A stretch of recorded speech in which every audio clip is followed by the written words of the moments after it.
தியான நிகழ்ச்சிக்கு உங்களை அழைப்பதில் நான் மிகவும் மகிழ்ச்சி அடைகிறேன்.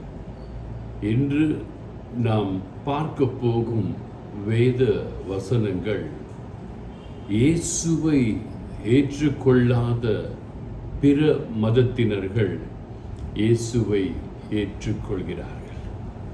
இயேசு யார் என்று தெரியாதவர்கள், இயேசுவை பற்றி அறியாதவர்கள் இயேசுவை ஏற்றுக்கொள்கிறார்கள் என்பதை பற்றி நாம் பார்க்க போகிறோம்.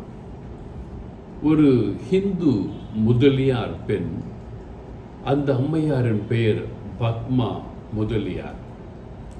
அவர் ஹிந்துவாயிருந்து கிறிஸ்தவ பள்ளியிலே, ஒரு கத்தோலிக்க பள்ளியிலே படித்து கொண்டிருந்தார். அந்த கத்தோலிக்க பள்ளியிலே ஞான உரை பாடத்தின் பொழுது நரகத்தை பற்றியும் மோட்சத்தை பற்றியும் அங்கு சொல்லி கொடுக்கப்பட்டது.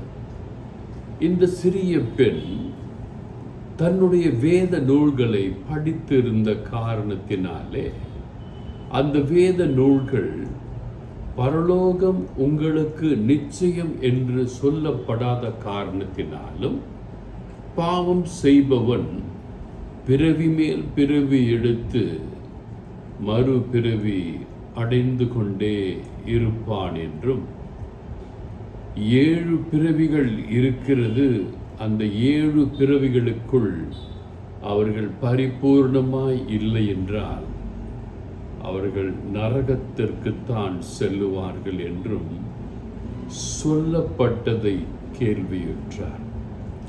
மாறாக கிறிஸ்தவத்திலே உன் பாவங்கள், பூர்வ ஜென்ம பாவங்கள் இயேசுவின் திருரத்தத்தால் கழுவப்பட்டது என்று கேள்விப்பட்ட அவள் இயேசுவின் மீது அன்பு கொண்டிருந்தார். பிறகு என்ன ஆயிற்று என்று பார்ப்பீர்களேயானால், அந்த பத்மா முதலியார் என்கிற அந்த பெண்ணுக்கு 13 வயதாய் இருக்கும் பொழுது அவளுடைய தந்தை மாரடைப்பினால் மரணம் அடைகிறார். நான் சொல்வதெல்லாம் கூகுளில் இருக்கு, நீங்கள் சர்ச் பண்ணி படிக்கலாம். மரணம் அடைந்து விட்ட பின்பு அவள் தன் தந்தையின் மீது கொண்டிருந்த இலையில்லா பாசத்தை நிமித்தம் அந்த கன்னியாஸ்திரியை ஓடி போய் பள்ளியில் பார்த்து கேட்கிறா, சிஸ்டர், எங்கள் அப்பா நல்லவர், என் நல்ல பள்ளிக்கூடத்தில் படிக்க வச்சார், நல்ல புத்தகங்களை வாங்கி கொடுத்தார், எனக்கு நல்ல ஆடைகளை வாங்கி கொடுத்திருக்கிறார், வேத புத்தகங்களை எல்லாம் வாசித்திருக்கிறார், ரிக்கு வேதம், யாஜுர் வேதம், சாம வேதம், அதர்வான வேதம், பகவத்கீதை எல்லாம் என் தந்தைக்கு அத்துப்படி. அவர் மறைத்து விட்டார் என்று சொல்லும் பொழுது இந்த சிஸ்டர் துக்கமடைகிறாங்க. அந்த மகளுக்கு ஆறுதல் சொல்கிறாங்க. அந்த மகள் கேட்குறா, என் தந்தை எங்கே இருப்பார் சிஸ்டர்? ஹெல்ல இருப்பாரா, ஹெவனில் இருப்பாரா? அப்பொழுது இந்த சிஸ்டர் உண்மையை சொல்கிறாங்க, உன் தந்தை நரகத்தில் இருப்பார். இயேசுவை பற்றிய சுவிசேஷம் அவருக்கு அறிவிக்கப்பட்டது. மாறாக அவரது சுவிசேஷத்தை ஏற்றுக்கொண்டு இயேசுவின் பால் வராத காரணத்தினாலே, இரட்சகரிடத்தில் சேராத காரணத்தினாலே ரட்சிப்பு அவருக்கு இல்லை என்று சொல்லி அந்த மகளை ஆறுதல் படுத்தினார். இந்த மகள் பிறந்தது ஒரு பணக்கார இந்து குடும்பத்திலே. அவள் துக்கத்தோடு வாழ்ந்து கொண்டிருந்தாள். பின்பு ஒரு நாள் பார்ப்பீர்களேயானால், அவள் அந்த சிஸ்டர்கிட்ட கேட்குறா, சிஸ்டர், நீங்கள் சொன்ன அந்த இயேசு கிறிஸ்துவை பற்றி நான் அறிந்து கொள்ளலாமா? அப்போ சிஸ்டர் கேட்குறாங்க, உண்மையிலே உனக்கு விருப்பம் இருந்தால் நான் இந்த புத்தகத்தை கொடுக்கிறேன், நீ வாசித்துப்பார், நான் உன்னை கம்பல் பண்ணலை.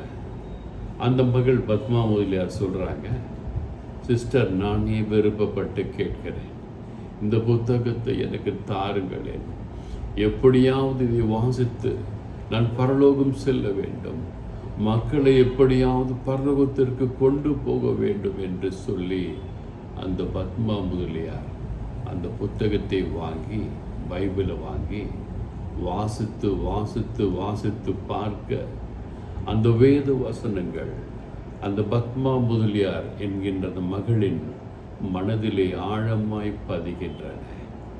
ஒரு இயேசுவின் மேல் தாக்கத்தை ஏற்படுத்துகின்றன.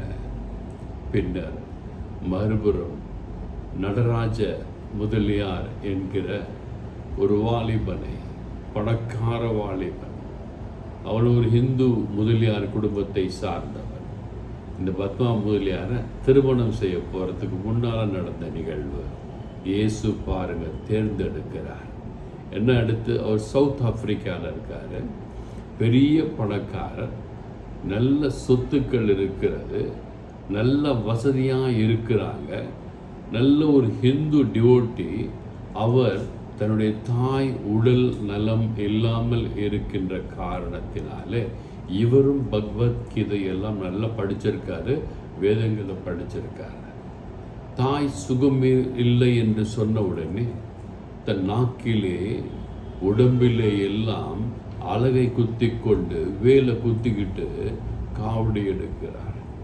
நான் காவடி எடுத்து வரும் பொழுது என் தாய் நன்றாக இருப்பார்கள் என்று சொல்லி அவர் காவடி எடுத்து கொண்டு வருகிறார். வந்த பொழுது தாய் மரித்து விட்டார்கள். அவர் இந்த மதத்தின் மீதே, இந்து மதத்தின் மீதே வெறுப்பு அடைந்து அவர் சொன்ன வார்த்தை, கடவுளே இல்லை, நான் கடவுள் இருக்கிறார் என்று ஏற்றுக்கொள்ளவே மாட்டேன். என் தாய்க்காக நான் எவ்வளவோ தியாகங்கள் செய்தேன், நான் வேண்டாத இந்து தெய்வமே இல்லை என்று சொல்லி மிகவும் வருத்தப்பட்டார். அப்படி இருக்கின்ற காலத்திலே அவரும் ஒரு பிரசங்கத்தை கேட்கிறார். தெரிந்தோ தெரியாமலோ கேட்கிறார். இயேசு அழைக்கிறார், இயேசு உங்களை குணப்படுத்த வல்லவராயிருக்கிறார் என்று சொல்லி அந்த நிகழ்வுக்கு அவர் வருகிறார். அவர் உள்மன காயங்கள் நிறைந்தவராய், பிரியமான தன் தாய் இழந்துவிட்ட காரணத்தினால் சோகத்தில் இருந்தவருக்கு அந்த ஒவ்வொரு வேத வசனமும் அவருடைய இருதயத்தின் காயங்களை ஆற்றியது. அவர் சொன்னார், நான் திருநெல்வேலிக்கு சென்று அங்கு நடக்குகிற குருசேடு என்று சொல்வார்கள், ஜெப கூட்டங்கள், தொடர் 3 நாட்கள் ஜெப கூட்டங்களுக்கு சென்று வருகிறேன் என்று சொல்லி திருநெல்வேலிக்கு வந்தார். அந்த ஜெப கூட்டம் முடிவதற்கு முன்பாகவே அவர் ஆண்டவரால் தொடப்பட்டு ஆவியானவரால் நிரப்பப்பட்டு இயேசுவை ஏற்றுக்கொண்டார். அப்பொழுது அங்கே இருக்கவங்க சொல்கிறாங்க, உங்களை போலவே ஒரு சகோதரி பத்மா முதலியார் என்பவர் இயேசுவை ஏற்றுக்கொண்டிருக்கிறார்கள்.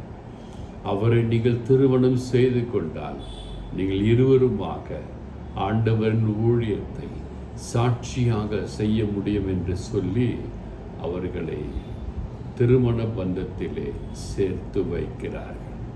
அவர்களும் திருமணம் செய்து கொண்டு இயேசுவுக்காய் ஊழியம் செய்தார்கள். எத்தனையோ ஆத்துமாக்களை இயேசுவின் பால் கொண்டு வந்தார்கள். நீங்களும் நானும் கிறிஸ்தவர்களாய் பிறந்திருக்கிறோம், வாழ்ந்திருக்கிறோம், வாழ்ந்து கொண்டிருக்கிறோம். நீங்கள் சாதித்தது என்ன, நான் சாதித்தது என்ன? இவர்கள் பணக்காரர்கள், பணத்தை எல்லாம் உதறிவிட்டு இவர்களுடைய குடும்பம், நீ கிறிஸ்தவனாய் கிறிஸ்து அவனாய் போனால் உனக்கு சொத்து கிடையாது என்று சொன்ன பொழுது கூட எல்லாவற்றையும் உதறிவிட்டு இயேசு இருக்கிறார், ஒரு தெய்வம் எங்களுக்காக இருக்கிறார், எங்களை பார்த்து கொள்வார் என்று உதறிவிட்டு வந்தார்கள். நீங்களும் நானும் என்ன செய்ய போகிறோம்? இங்கே இருக்கும் ஊழியக்காரர்கள் இன்று அடித்து கொள்ளுகிறார்கள். ஒரு பாஸ்டர் அடித்து வாயெல்லாம் கிழிஞ்சு போச்சு. அடித்தது யாருன்னா ஒரு பெரிய போதகர், அவருடைய ஆட்கள். இவ்வாறாக போட்டி பொறாமையிலே ஊழியங்கள் நடந்து கொண்டிருக்கிறது.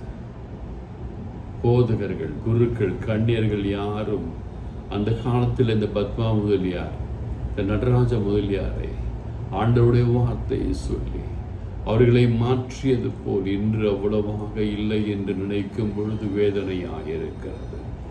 ஏதோ கடமைக்கென்று ஊழியம் செய்து கொண்டிருக்கிற காரணத்தினாலே கிறிஸ்தவ சதவீதம் வளருவதில்லை.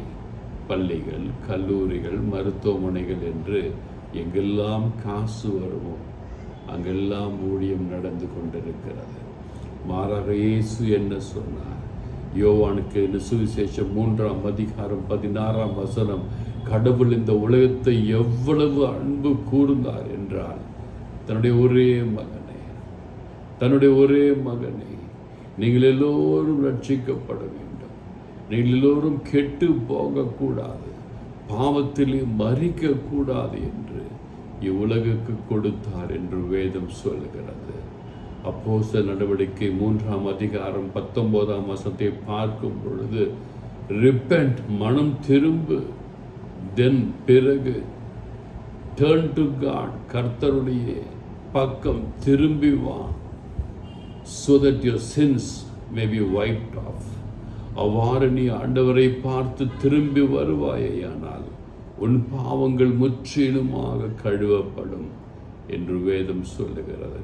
இந்த பத்மா முதலியார், நடராஜ முதலியார்கள் இவர்கள் இயேசுவின் பால் திரும்பி வந்த பொழுது, தாங்கள் மனம் வருந்தி மன்னிப்பு கேட்ட பொழுது ஆண்டவர் அவர்கள் பாவங்களை எல்லாம் மன்னித்து என்று புனிதர்களாக வாழ்ந்து கொண்டிருக்கிறார்கள்.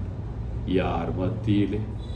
நம் மத்தியிலே எத்தனையோ புத்தகங்கள் எழுதப்பட்டிருக்கிறது. இவர்கள் புனிதர்கள் என்று புத்தகங்கள் எழுதப்பட்டிருக்கிறது.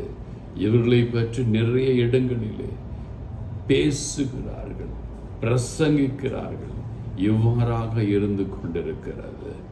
ஏசாயா தீர்க்கதரிசியின் புத்தகம் 45ஆம் அதிகாரம் 22ஆம் வசனத்தை பார்க்கும் பொழுது ஆண்டவராகிய தேவன் சொல்லுகிறார், டர்ன் டு மீ, என் பக்கம் திரும்பி வா, and be saved, நான் உன்னை ரட்சிக்கிறேன். Until all the end of the years, எல்லா உலகம் முடியும் வரைக்கும் இருக்கிற எல்லா மக்களையும் நான் ரட்சிக்க காத்திருக்கிறேன். I am your God, நானே உன் கடவுள், and there is no other, என்னை தவிர வேறு தெய்வம் உங்களுக்கு இல்லை என்று இயேசு ஆணித்தரமாக சொல்கிறார். அடுத்து பார்த்தீங்கன்னா நீதிமொழிகள் புத்தகம் 28ஆம் அதிகாரம் 13ஆம் வசனம் இவ்வாறு சொல்கிறது, பாவங்களை மறைக்கிறவன் வாழ்வு அடைய மாட்டான், அவற்றை அறிக்கை செய்கிறவனோ பிழைப்பான். நீங்களும் நானும் உங்களுடைய பாவங்களை, என்னுடைய பாவங்களை ஆண்டவரிடம் அறிக்கை செய்து, ஆண்டவரே, அந்த பத்மா முதலியாரை போன்று, அந்த நடராஜ முதலியாரை போன்று ஆண்டவரே நாங்கள் மனம் திரும்புகிறோம் ஆண்டவரே, எங்களை மன்னியும் ஆண்டவரே என்று சொல்லி கதறி ஆண்டவரின் பால் திரும்புவீர்களே ஆனால் ஆண்டவர் உங்கள் மீது இரக்கம் அடைந்து உங்களை ரட்சித்து உங்களை காப்பாற்றி உங்கள் காயங்கள், உள்மன காயங்கள், வேதனைகள், கவலைகள், கஷ்டங்கள், கண்ணீர்கள் எல்லாவற்றையும் மாற்றி உங்களுக்கு விடுதலை கொடுக்க வல்லவராயிருக்கிறார். ஆண்டவரின் பால் திரும்புங்கள், ஆசீர்வாதத்தை அள்ளி அள்ளி கொடுக்க வல்லலாயிருக்கிறார். ஒரே ஒரு தெய்வம், உயிருள்ள தெய்வம், அவர்தான் நம் இயேசு கிறிஸ்து. நான் வேதத்திலிருந்து மட்டும் சொல்லவில்லை, சரித்திரத்திலிருந்து சொல்லுகிறேன். உங்களுக்காக எனக்காக வாழ்ந்த இயேசு, உங்களுக்காக எனக்காக உயிர்த்த இயேசு, உங்களுக்காக எனக்காக மரித்த இயேசு. எனவே அவரை ஏற்றுக்கொண்டு நீங்கள் நலமாய் வாழ எல்லாம் வல்ல இறைவனை வேண்டுகிறேன். God bless you all. நீங்கள் நல்லா இருப்பீங்க, இப்போ குடும்பம் நல்லா இருக்கும். இந்த சேனலை சப்ஸ்கிரைப் பண்ணாதவங்க தயவுசெய்து சப்ஸ்கிரைப் பண்ணுங்கள், மற்றவர்களுக்கு பகிருங்கள். இந்த உண்மை சாட்சிகள், உலகத்தில் வாழ்ந்த சாட்சிகள், சரித்திர சாட்சிகள் உங்களையும் உங்கள் குடும்பத்தையும் மாற்ற வல்லமையாயிருக்கும். God bless you all.